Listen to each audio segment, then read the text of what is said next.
তাহলে জিকিরের জগতে সবচেয়ে শ্রেষ্ঠ জিকিরের নাম সহিহ ইবনে হিব্বান, মুস্তাদরাকে হাকিম, দুইটা সহিহ হাদিসের গ্রন্থে হাদিসটা এসেছে।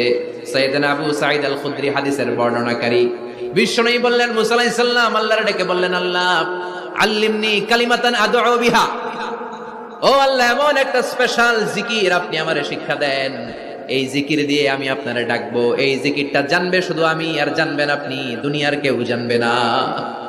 এমন একটা জিকির শিখান যে জিকিরটা কেউ জানে না, জানবে শুধু আমি আর জানবেন আপনি।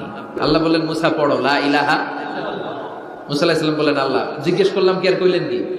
লা ইলাহা ইল্লাল্লাহ এটা তো জাতীয় জিকির, কথা কন, এটা তো ইন্টারন্যাশনাল জিকির, এটা তো সবাই পারে। আমি তো চাইছি এমন একটা এক্সক্লুসিভ যেটা আপনি আর আমি ছাড়া কেউ জানে না, শুধু জানবেন আপনি আর আমি। আল্লাহ বললেন, মুসা এর চাইতে শ্রেষ্ঠ জিকির আমার কাছে নাই।